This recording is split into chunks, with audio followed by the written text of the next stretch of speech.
That. So we're up on YouTube, I suppose. I see the red. I see the red.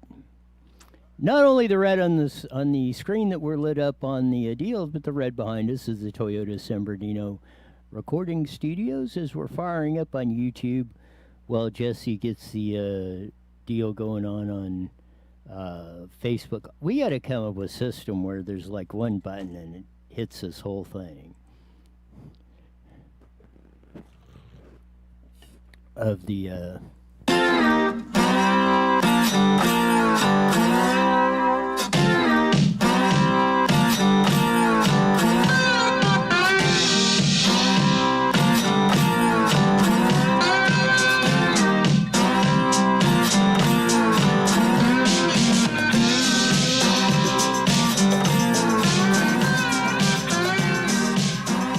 The Funky Slide Guitar music that comes on every live at 5, Monday through Friday on Newswire, both on Facebook and YouTube. Some of you guys or anybody out there familiar with Twitch? Steph seems to think if you run simultaneously with Twitch and Facebook Live and YouTube, that Twitch will get mad and yada yada yada. I don't come up with any indication of that. Not saying that it isn't true. I mean, I think they're all owned by the big three evil: Google, Facebook. What's the other one? I can't think of it right now. But entities that are controlling you by the 3x5 screen, as I point out a lot on that. But I'm just interested in that because I want to start broadcasting or putting the show out on Twitch too. So I don't know if we have to do another one or something like that. But anybody got any experience with that, let me know. We're coming to you live on a Thankful Thursday on that. Not quite as torturing hot as it has been the past couple of days. I mean, it backed off a few degrees on that. Long-time guest, do you have the Tom Del Beccaro one? Of that on there. Tom Del, who's been on the show many, many, many times on that. And this is what I put up on the. Yes, there we go. Throw that up on the screen. Jesse was going through the show as we do, and he's showing me stuff, this or that. And he throws this up there, and it's Tom Del. He posts on Facebook, seriously, air conditioner broken, ugh. And I glanced over and looked at it, and I just kind of looked at it, and I said, oh, you, part of the Wussy Boy Club. And Jesse's cracking up on the deal. I mean, this is what I talk about. I mean, I don't get the. I mean, I guess I do get if you sit in an air conditioning. If you sit in 68 degrees all the time, whether it's hot, cold, and whether you're out. If you're not used to going out or in the temperature stuff, I'm exactly the opposite. I just, like I've said many times, air conditioning makes me ill. Forced air heating makes me ill. Now, a swamp cooler I can sit in all day long. Yeah, that doesn't bother me in the least. Or the regular sun and out that, you just deal with the elements. And it's one thing I think, not to make a light of it or, maybe at Tom's expense a little bit of that. But that's what I see when you get in that environment. I see that when you get in one thing that makes me, recoil at doing any, why I hate office buildings, office works, enclosed buildings, air conditioning, yada, yada, yada. It just doesn't seem natural. And you learn or you have a much tougher time dealing with the elements that are out there. Or if adversity comes your way, you're less likely to do it because you're stressing that, oh, it's not air conditioning it, and somebody like Roy walks in and like, what's the problem? It's cooler just because the sun isn't beating down on you if you're walking inside, even if the temperature's the same. You don't, I feel I'm cooling down because you're not getting hit with the direct sunlight. So that's along about rate, and I think that's why they're more easily. Besides, as I rail about the 3x5 screen on that and all the time, I think it's become, since we have done this more and more people are doing that, and they're talk about the shaming of that. We've had the racial shaming, but the shame, the shaming of doing hard work or work outside or that, or the term good jobs, which you're hearing a lot on that. We'll get in. Well, maybe we'll get into the Democrat stuff here in a little bit, but I can save you a lot of time. It's going to be Orange Man bad. We are good. We will fix everything like we haven't done before. Ignore past history because that doesn't mean anything. But if you like the Orange Man, everything will fall apart. Even though, as he was in there, things went skyrocketing up until the video or up until the coronavirus, and now we're starting to rebound for that after some states and stuff are finally getting some sane policies on that. But as you're going and the reason why you should not, why would you? Again, this slays the heck out of me. And I think the ratings are down 50% on that. Not to mention Obama's racist comments or whatever, class warfare, both Obamas and practically everybody else in there. From AOC, who was touting having a hissy fit because Bernie Sanders didn't get nominated. This is Jill Biden, the wife of Joe Biden, was at the Democratic National Convention. And those of you that are still supporting Joe Biden. Now, and I'm not even talking about the politics of this. It wouldn't matter. If Donald Trump was actually showing physical characteristics of what Joe Biden has been showing the last 6 months, I would be one saying, you know what, Trump needs to or whomever, Trump, I don't care. Reagan was 70. Reagan was 78. The same age as Joe Biden when he went out of office, and he was starting, not as bad as Joe Biden is, but he was starting to show signs of eventually Alzheimer's disease, which he eventually passed away from. But he was, in 1980, he was sharp as a tack. He went after Carter. He put Mondale in 84 in the re-election, stood up to Gorbachev in 86 on that.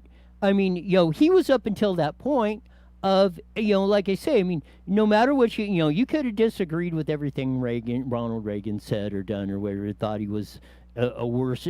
People were saying that maybe even at least as bad, the left or the center left or those people hated Reagan just about as much as they hate Trump right now. This is Joe Biden's little vignette at the Democratic National Committee. So go ahead and roll this little gem, Jesse. Someone with strong shoulders.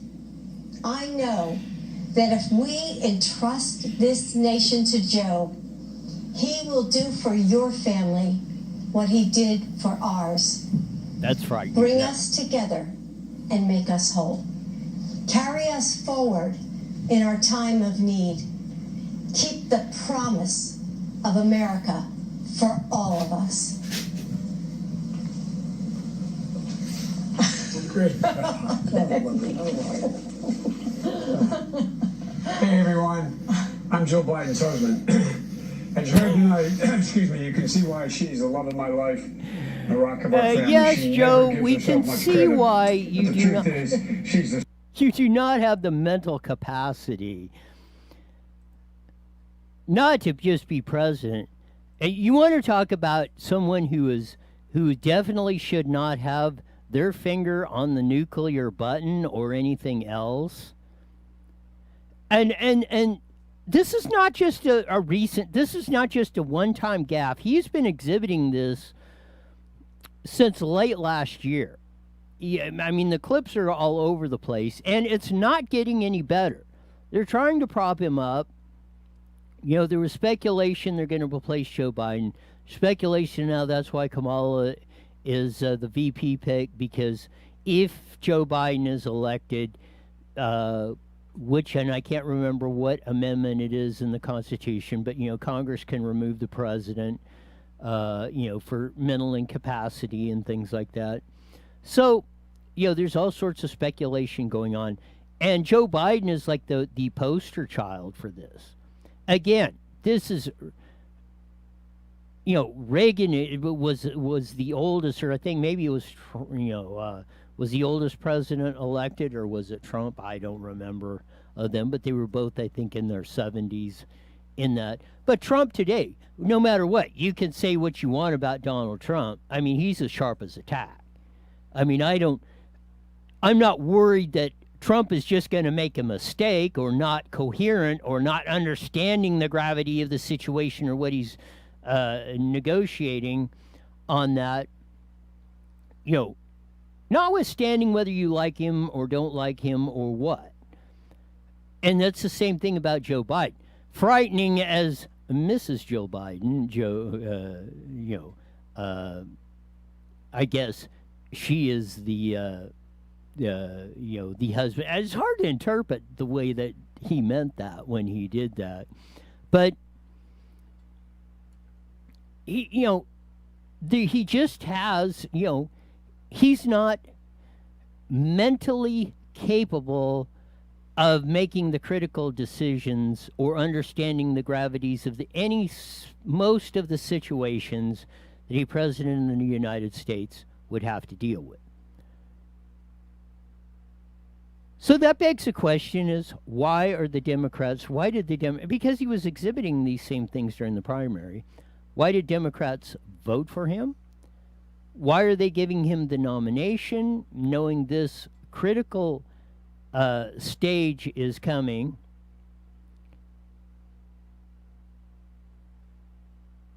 And if there ever was a concern, if there ever was a legitimate concern of a major presidential candidate having it, the concerns about Trump or Reagan or anybody else that's come through have been mostly just a bunch of BS. They have proven if they got elected, they were able to coherently deal with the job. Uncle Joe is not. He does not have the mental faculties. I would hate, I know what would happen. If this was 1986 and it was Joe Biden instead of Ronald Reagan, circa Joe Biden's mental state now, probably when it was in 86 too, but let's just take now, which they were roughly the same age. I think Reagan was 76 at the time. That we would have been in deep trouble when the SALT II treaties were coming, and Colin Powell, which I think is going to seek at the Democratic nomination or for Joe Biden, and George Shultz and all that were telling Reagan they were our advisors, Secretary of State, and who not, I think, who not and wherefores and all that of the cabinet of Reagan. And they were saying, you got to sign the SALT II treaty. Russia's so powerful, they're going to beat us. And if you don't sign it, the whole world will come to an end. And that's when Reagan said, I'm not signing this. Get Air Force One ready. I'm out of here. And he said, trust but verify. He said, I don't trust the Russians, and we're not going to do it. And we're going to bury the Russians without firing shot. And 3 years later, the Berlin Wall came down in East Germany. The Soviet Union, we knew it was gone. America prevailed because Reagan had enough guts to do that, and he had the mental capacity to understand it. A man like Joe Biden, no matter what, good or evil, if his advisors were giving him the wrong advice in that situation, he would have went along with it because he doesn't have the mental capacity to process it. And that's what the big danger of the Joe Biden presidency is notwithstanding whether you agree with his policies or not. It's, man, what if that critical decision makes and the lives of 330 million Americans, plus maybe a lot of the 7 billion on the planet, are going to depend on him making the right decision, and he's not able to do that as Reagan did in 86. That was probably Well, maybe George Washington crossing the Delaware, which he wasn't president yet. But at least in my lifetime, and I point out to that 86 decision that Reagan made was probably the most critical and had the most ramifications, not only from the lives of the people in the United States, but around the world.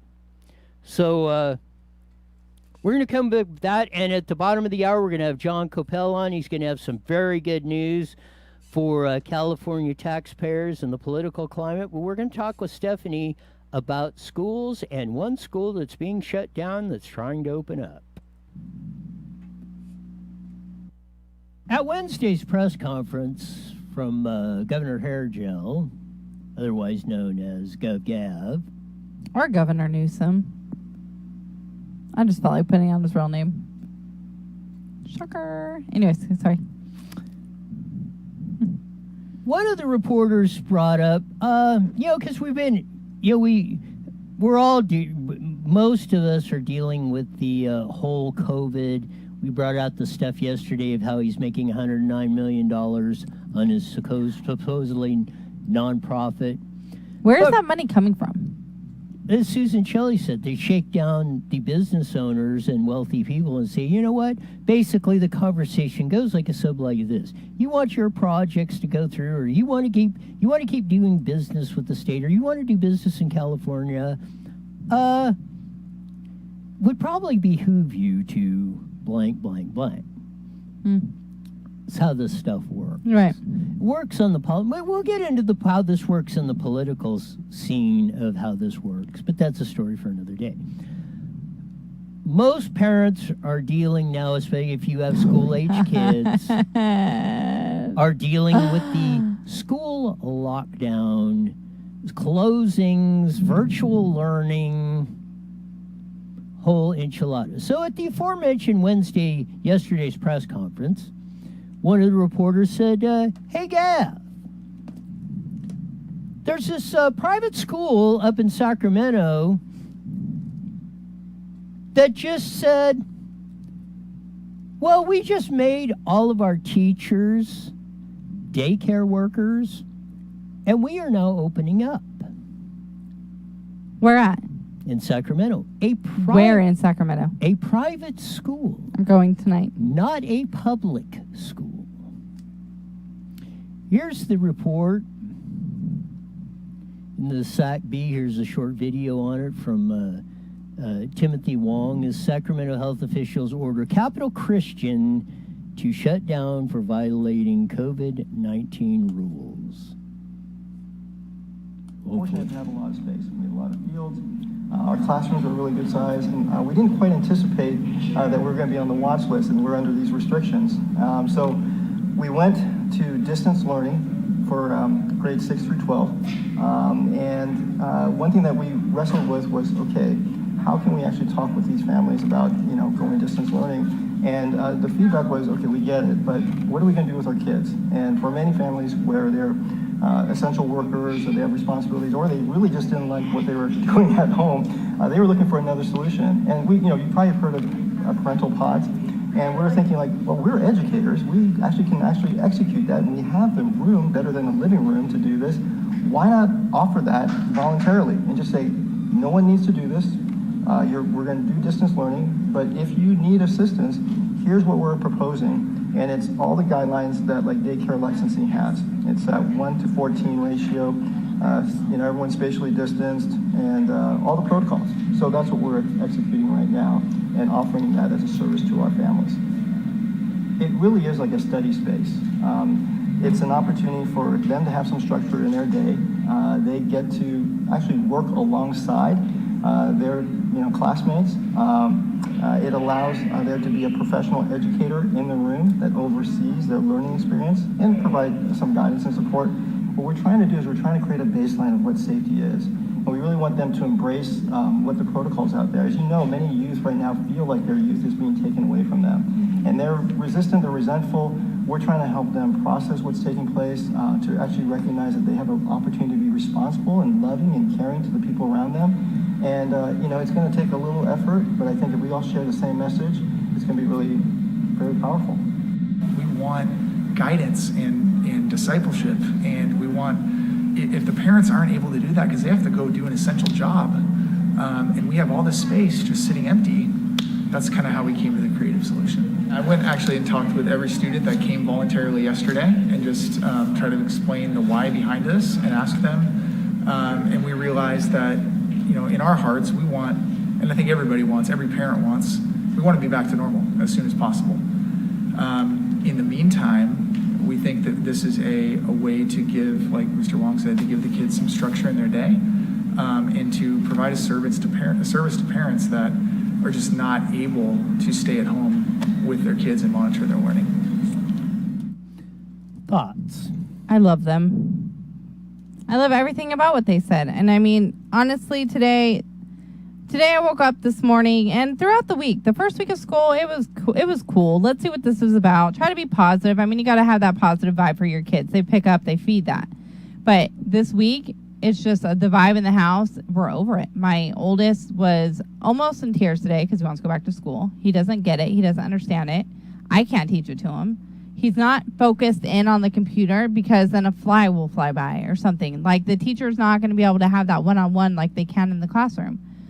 I am on him and I drill my kids, but I can't be at all four of my kids' laptop at the same time. My kinder student needs me more. My second grade student needs me more than my fourth grade student or my third grade student. Another friend of mine showed her daughter pictures on Facebook of her daughter having a complete meltdown. She doesn't want to be there. She wants to be with her friends. I mean, kids, when they get a little bit older, they need their friends. My kindergarten student, my second grader, they're like, heck yeah, let's do this. My older ones, they need that one-on-one with the teacher. They need that in-classroom instruction because doing it over the computer, it doesn't sink in. It's a computer. It's a TV. It's a screen. It's supposed to bring happiness and you to imagine, not be taught. I mean, it's great, and I'm not knocking the teachers. I'm not knocking the district. I'm knocking our governor for not changing it because, to me, it should have always been given an option if you want your kids to go there. And I, for one, would throw my kids back in school in a heartbeat. Heartbeat. The broader aspect of this is if you want to control a population or anything or a group of people, you separate them. Right. You get them away from each. You know how communism survives in China? Just because of that. They separate the people. You don't get to organize or freedom of speech or the First Amendment of the Constitution is not in China, in a communist Russia or anywhere else. Because if they don't like what you're doing, they'll chop your head off. Right. So you want Californians, and the vast majority are tolerating their kids looking at a computer screen all day. Mm-mm. I'm this close. I'm 3 clicks away from saying, you know what? We're homeschooling. And it would break my heart because I love their teachers and they're trying so hard. And they love my kids. They genuinely do love my kids and want the best interest. I mean, I've had teachers offer one-on-one to come to my home and make sure that they're caught up, not on their own time, after dinner or in the evening or on the weekend, just to help them because they know how much these students are struggling. And your politicians want to bust the Sacramento Christian school that's doing this. That's ridiculous. They do not want that going on. But yet there's riots in the streets over stupid petty crap. Okay, sorry. I'm going to start getting mad. When you see the reality of the situation,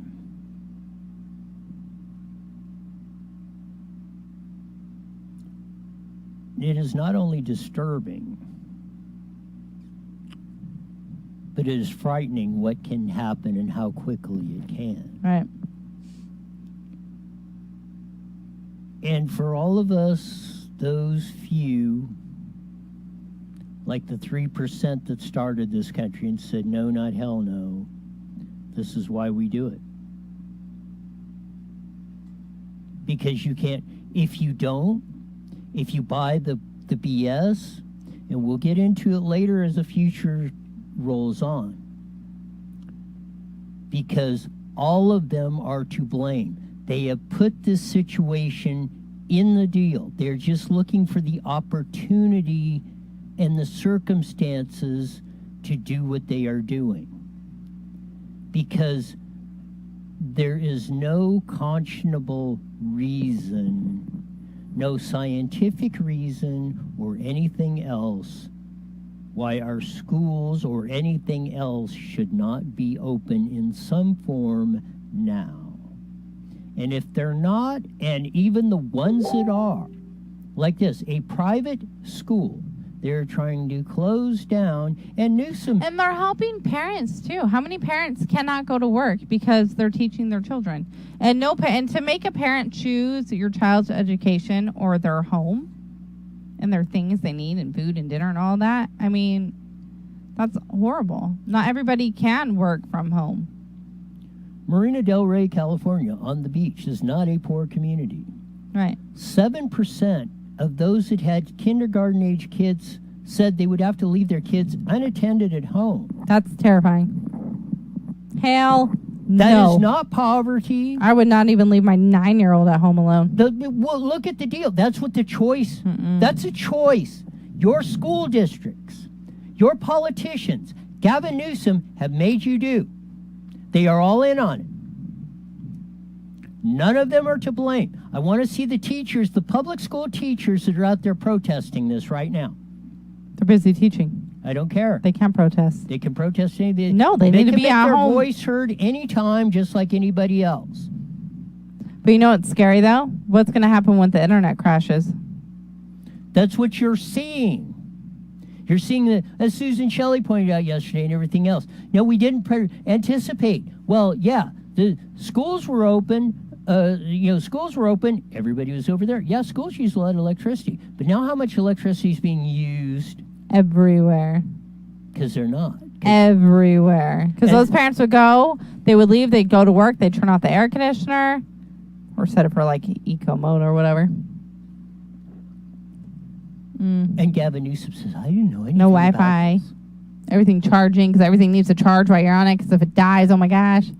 And then my first grader is like in tears because Zoom crashed twice for both of his lessons. So I was like, really? But then he secretly liked it, but then he was panicking on the inside because my kids, like, they know they need to be on there. It's a nightmare. The teachers are making it tolerable, and I do really honestly appreciate how hard these teachers are working because you can see the effort they're putting into there to make it easier. But parents are just up to here and beyond. And then the teachers are trying so hard to hold it together for the students and the parents and themselves. Everyone's so stressed out. It's sad. Where is the outrage?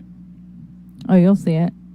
The outrage is in the riots and everything else. I think they took the frustration and the anger from the COVID and they put it all out in the streets on a different subject that shouldn't have been that focused. I don't know. I'm going to stop talking now.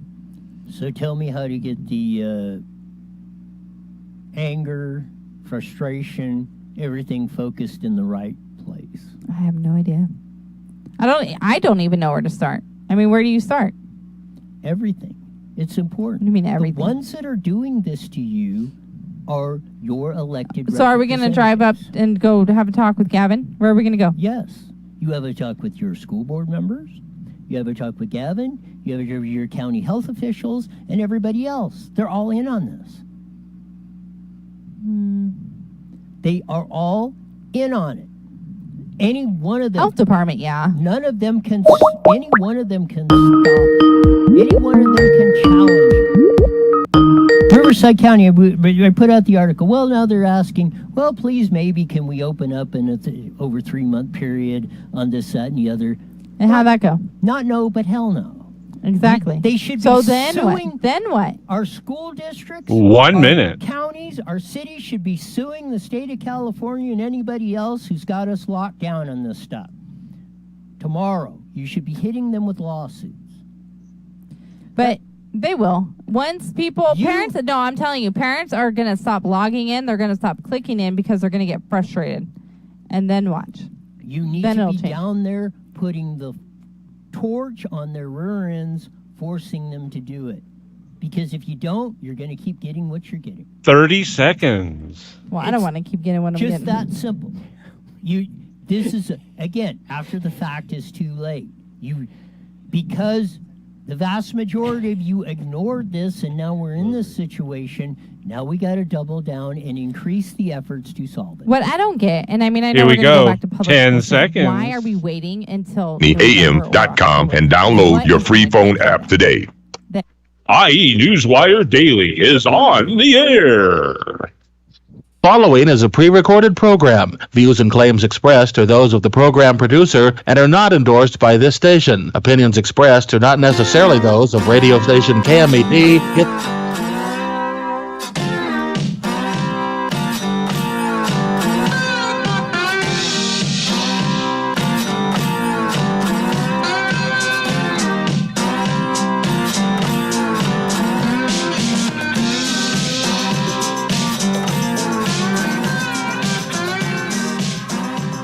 There's that funky slide guitar music that comes on every Monday through Friday at 5:30 p.m. on the Mighty Met 1490 on a thankful Thursday, coming on with all the news coming on that.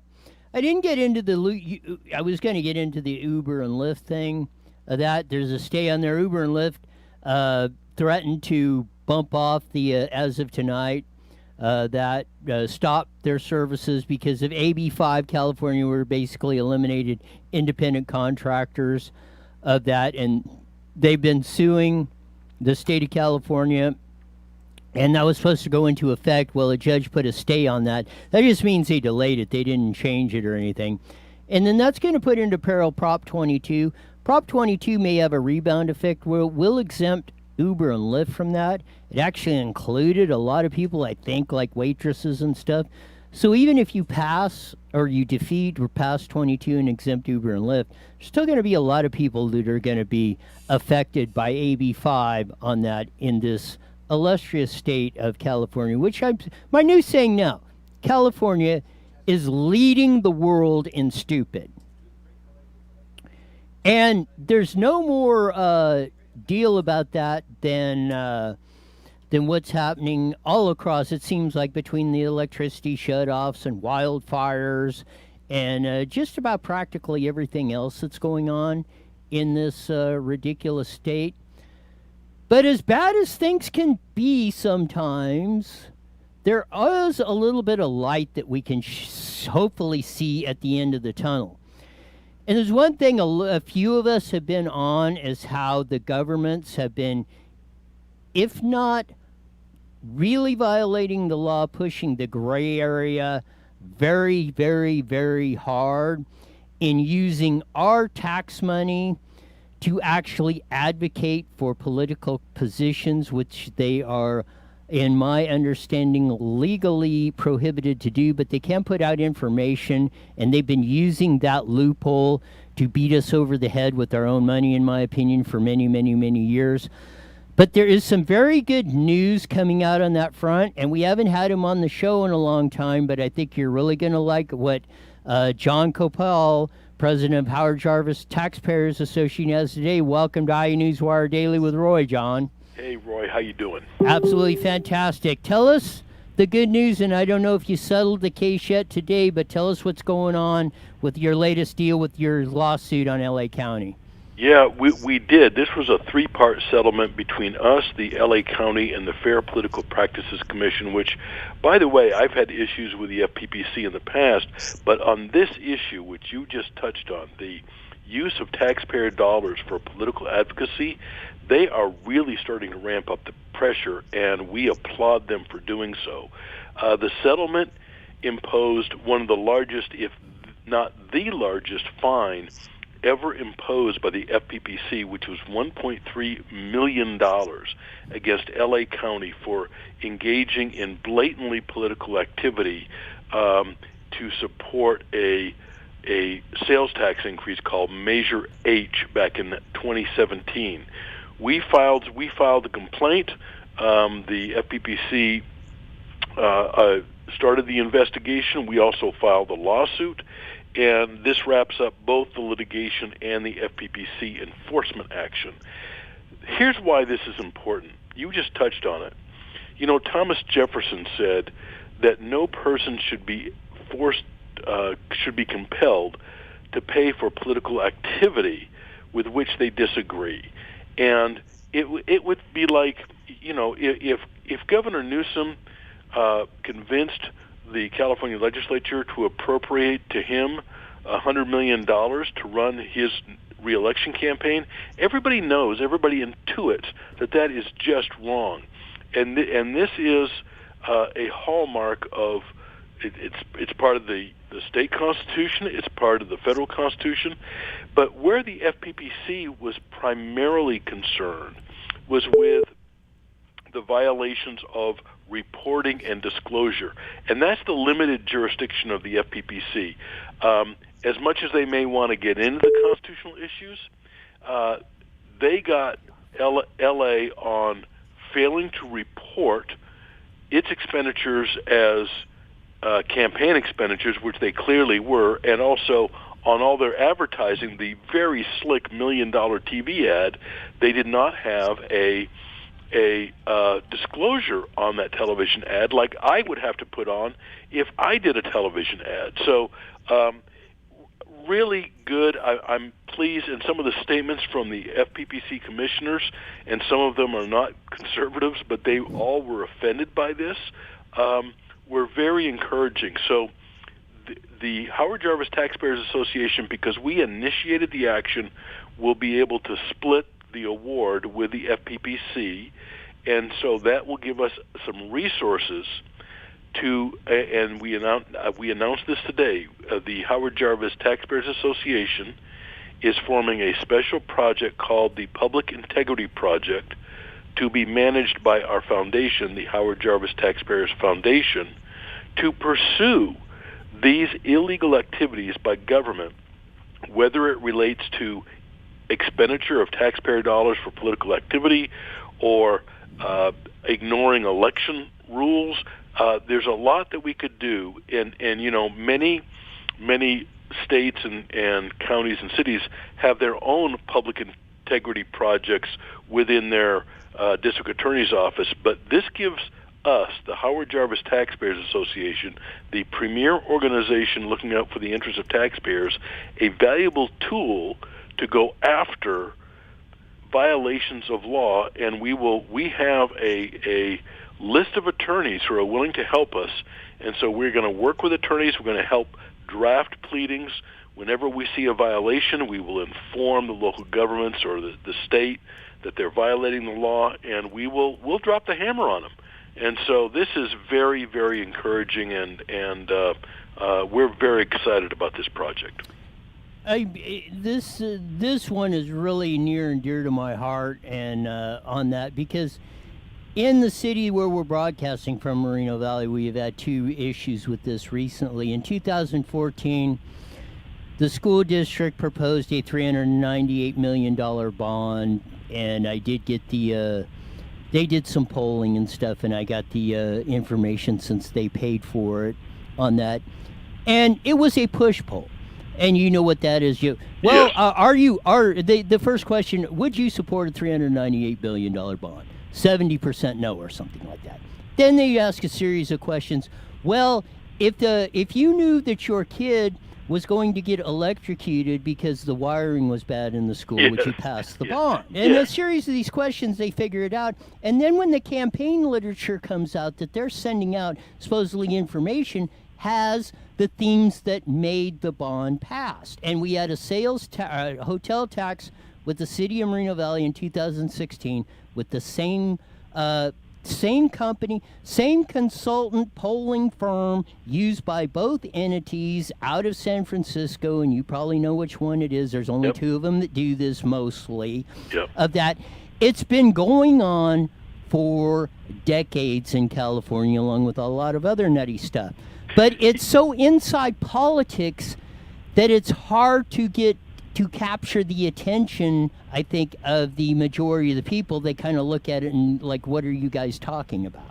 Well, I do think people are kind of more aware of it than you might think. For example, just this week, I saw a local newspaper, I think it was in Palo Alto, someplace in the Bay Area, which is pretty liberal, but the superintendent of the school district sent out a flyer sent out a flyer with some information, and it had some factually wrong information in it, and he tried to correct it, which he did, but the responses, and it was reported in some rinky-dink little newspaper, but if you look at the comments behind it, it's like people were saying, well, what's he doing using our tax dollars to do this?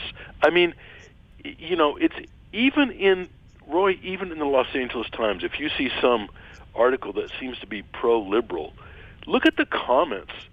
I mean, the comments seem to run very heavily in our direction, which is just kind of odd.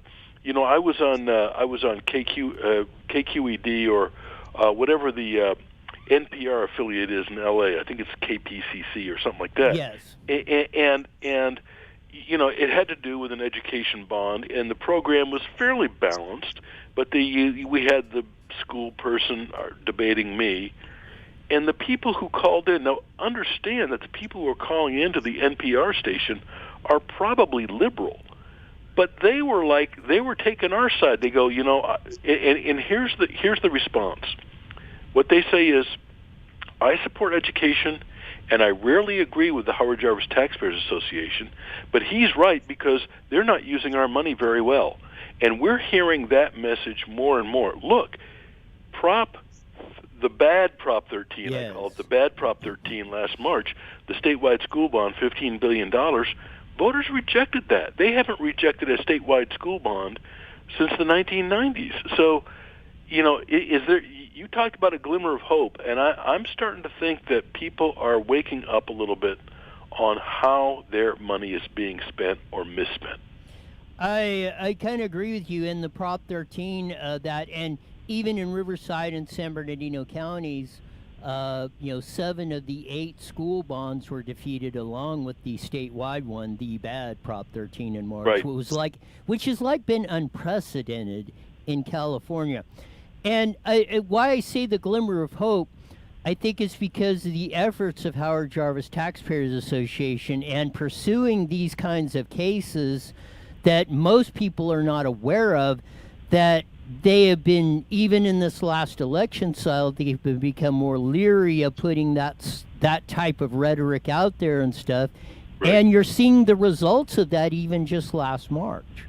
Yeah, I think so. With a large number of local measures failing, with the statewide school bond failing, and even in L.A., the city of L.A., not exactly Republican territory, rejecting Measure EE, the LAUSD parcel tax.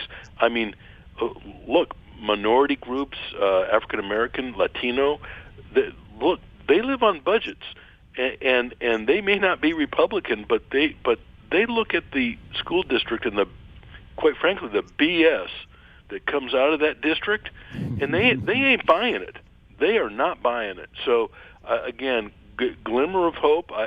This still isn't. I wish we could return to the California of yesteryear of Ronald Reagan, but it ain't going to be that way for a while. But I do believe, Roy, that we have the ideas. And our ideas have merit. We believe in freedom. We believe in property rights. We believe in effective tax policies. And we're not getting that in California. And I think we have a message that has a receptive audience out there. Yeah, it is. And, again, as crazy as it is, and we've got some more fights coming up, especially as they're attacking the good Prop 13 coming up in November with some other tax increases and stuff.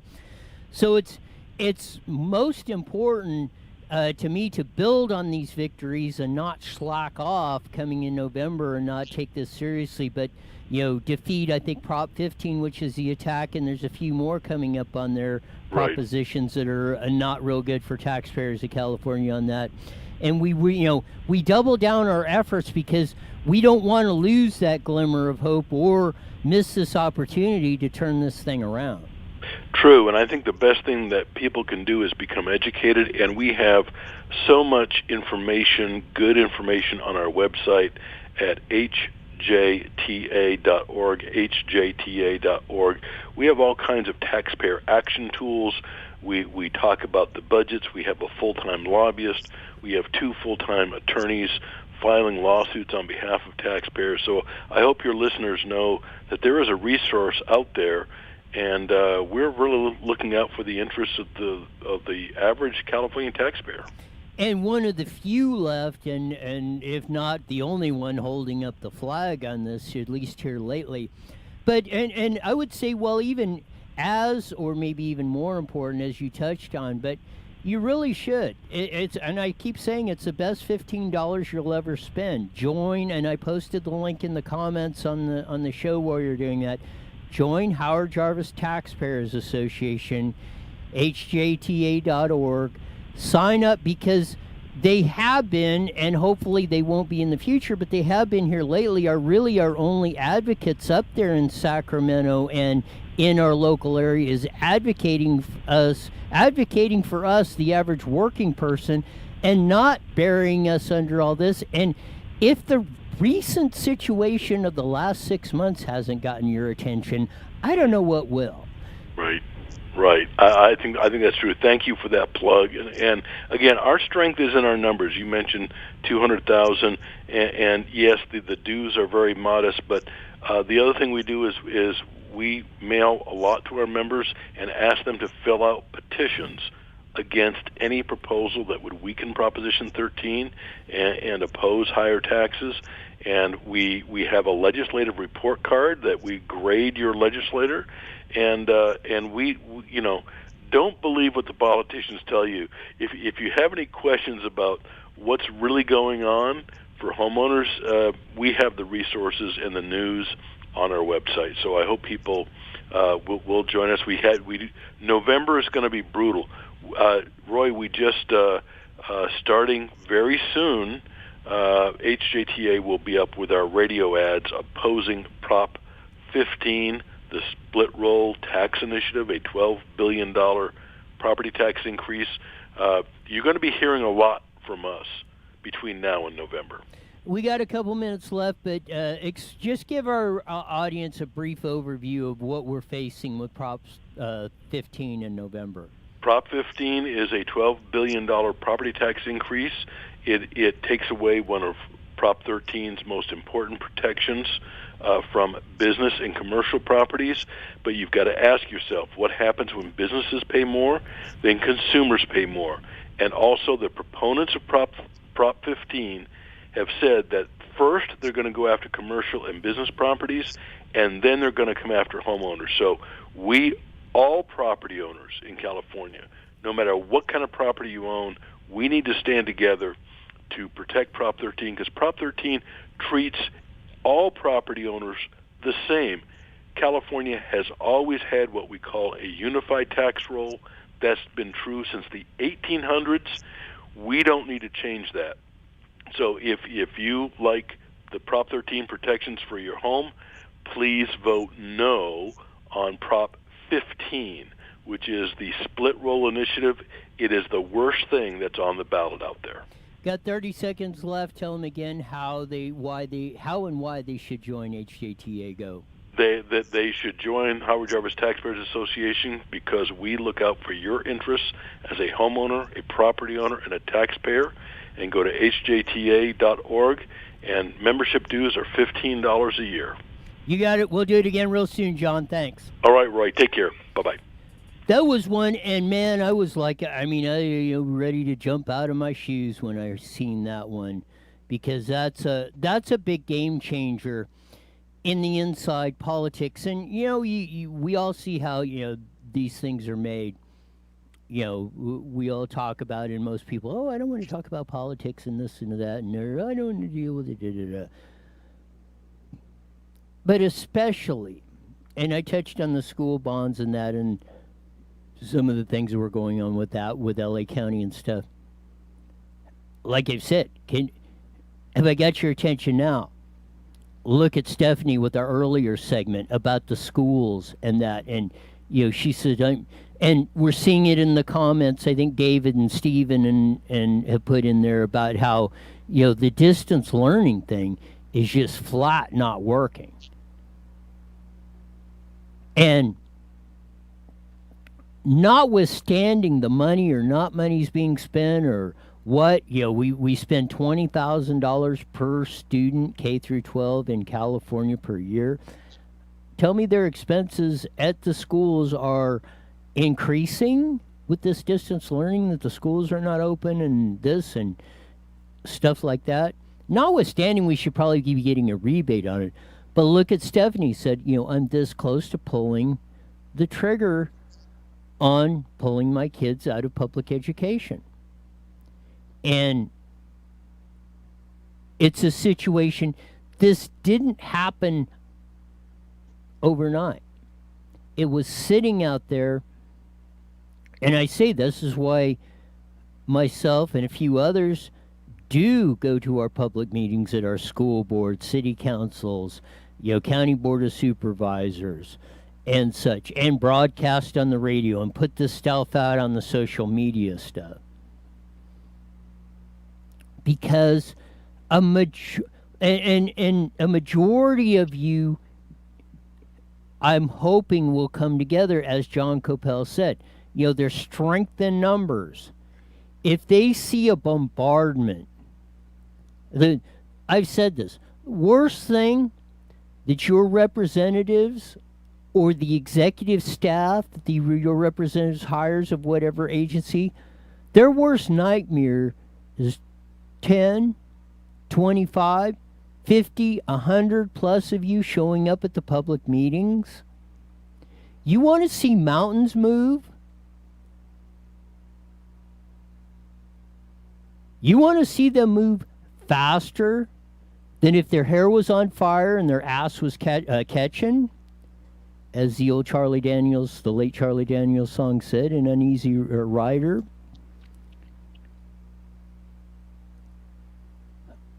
You show up and you say, hey, wait a minute. We ain't putting up with this crap anymore. If you can't handle it, if you cannot handle educating our kids, if you cannot build our roads, if you cannot provide water, if you cannot provide electricity or anything else, you cannot make the DMV run even at a 10% efficiency clip, then you need to be gone. We need to get somebody in there that will. And if you don't have guts enough to resign, we will recall you, vote you out of office in a New York second. Watch how quick they start moving. It's really just that simple.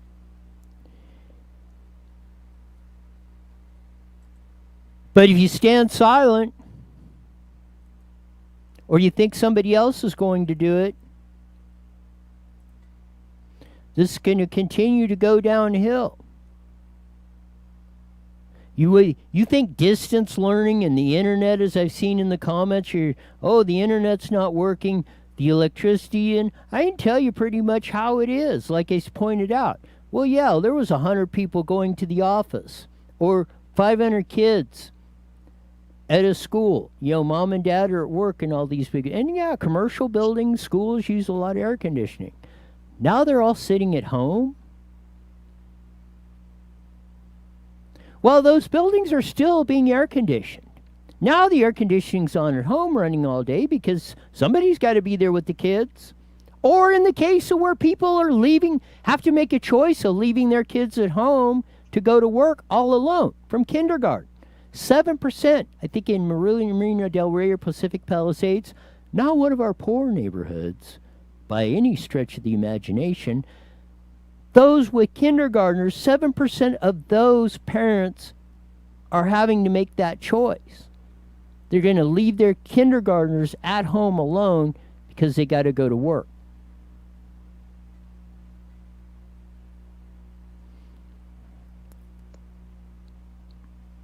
It's down to a critical point of this stuff.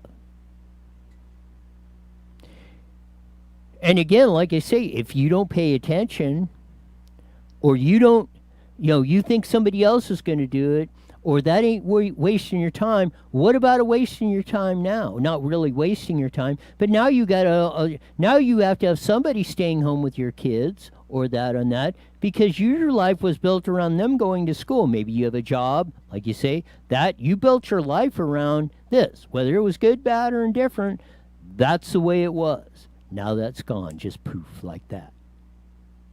Said this many times, Royism 101. The government that gives you something is the government that can take it away. There is nothing free. Somebody somewhere is paying for it. It may be of no immediate out-of-pocket cost to you at that particular moment, but you are paying for it. It's going up in the higher cost of good. It's like Prop 15. Yeah, well, okay, they're not raising home property taxes. That might not affect me. But if you have a commercial building, if you are industrial property, if you live in an apartment complex, your rent is going up. And again, you are paying that $12 billion increase because, as I've said, companies do not pay taxes. They collect taxes for the government and send the money to the government. Because that tax, whatever they're paying, you up their property taxes, the price of everything you're buying is going up. There is no, we're going to tax the rich man, the rich white guy, the evil, the war on the straight white male, and you know what I'm talking about. What are the Democrats saying? Hate the orange man up there. That's Donald Trump. That's what they're telling you. And that's what they will continue to tell you if a majority of you are going to sit down there and take it. There's no disputing this. It's the choice each and every one of us have to make. And again, coming in November in our politics, we're going to be making that choice. I hope we make the right one. Till tomorrow on a Fast Friday with Stephanie. See ya!